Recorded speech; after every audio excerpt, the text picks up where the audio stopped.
So I have with me Jim Talent. And Jim, explain to my audience what you do, what you're doing here, and who you are. Thank you, Chuck. I'd love to do that. Thank you.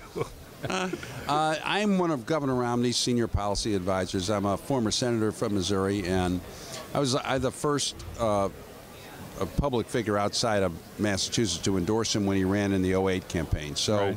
You know, initially... You've been around for a long time. The Romney organization, yeah, I'm just really impressed by the guy. I think he's a great change agent, and he can change things in Washington and make them better. I mean, he's done it all through his career wherever he's gone. So we're all excited. I mean, this is a big step we're taking in this convention. It's interesting, I think, and I don't know Mitt Romney. I've never met him. I don't know people who actually know him personally, so I can't claim any kind of relation. But it's interesting how the left is trying to portray him as being cold, distant, aloof. I don't see that anywhere in him. And he's totally not. I mean, he's very personable. I can believe that he's an extremely personable guy. He just seems like a nice guy. Yeah, he really is. And, you know, he's like a lot of really busy people in any profession, okay, who loves his family, takes him seriously, and has a lot to do. You know, when Governor Romney's not working, he's spending time with his family. Right. So when people say, you know, like people say to me, what's it like to socialize with him? Well, you kind of socialize with him, but in professional settings, because when he's not working, he's off with, he's got like 64 grandkids or something. Right. I don't know, some huge number. And that's what he's doing.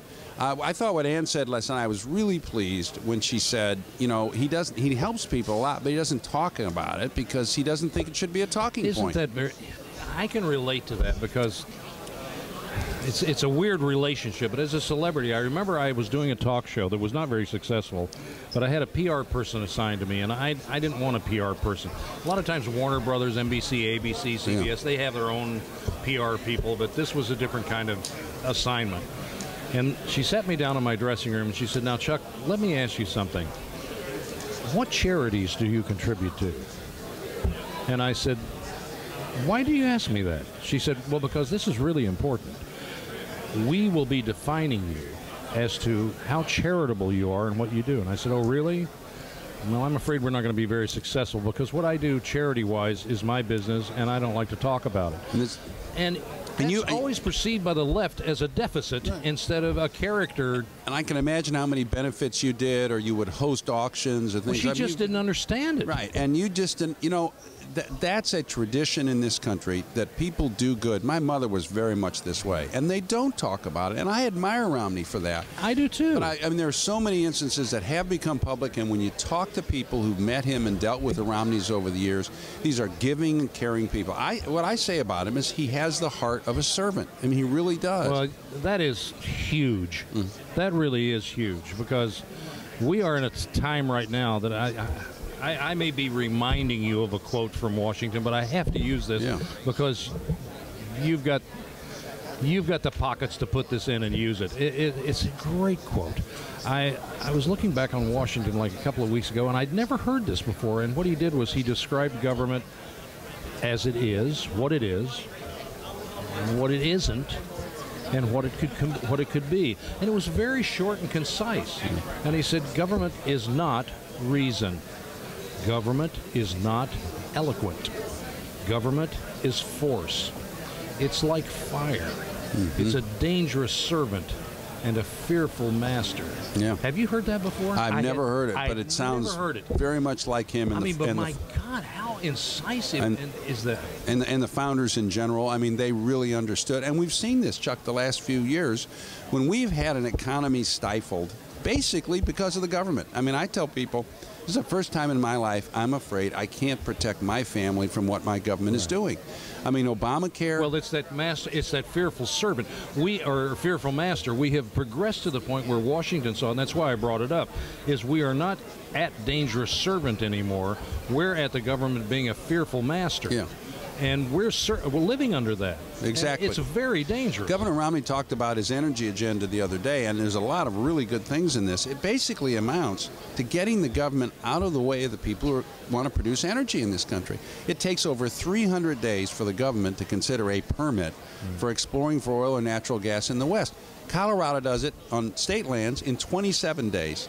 North Dakota federal does it land, in 10 days. Federal lands, you can't do it. Well, they're doing it in Texas, where I live, on private land. Exactly right. But I mean, when Obama comes out and says, well, it's just great, look at all this oil, if it weren't for private land, you wouldn't have it. Oil production is down on federal lands, despite the fact it's up every place else, because he has used the power of the government.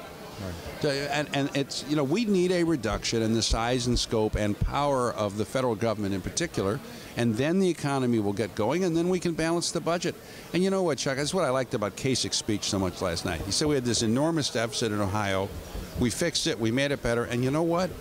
Everybody was better off. Right. People don't have to be, if we can reduce government without hurting, and it'll help everybody. Forget about not hurting people. Right. Well, that's the answer right there. That's an interesting hat trick if you can do that. It really is. This is a guy who can. I mean, this is what Ann said last night. She said, "Look, he's not going to fail. This is not a guy who's used to failing. Right. Whatever else you can say about him, this is a guy who's succeeded at everything he's done."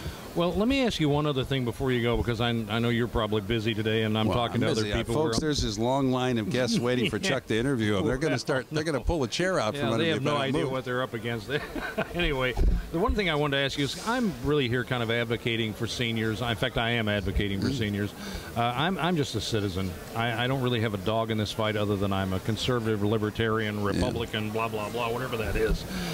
But with consideration for my seniors, since I'm one of them, and I don't know whether you are yet or not, but 55, you soon will be. Well, then I'm hopeful of getting the discounts to the movies. That's right. You know. I do.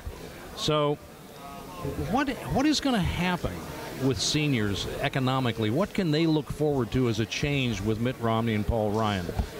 Well, do you know? Yeah, I think in the first place, there's a very good chance that they'll start, those who have retirement investments, they'll start making money in their investments again. Because interest rates will go up? Yeah. Because the economy will start flat for how many years? Will start moving again. Yeah. Now we can't, So you're talking about a pro-growth program? Oh, absolutely. Jobs are going to be created. Many seniors still work and want to work, and they're going to have opportunities.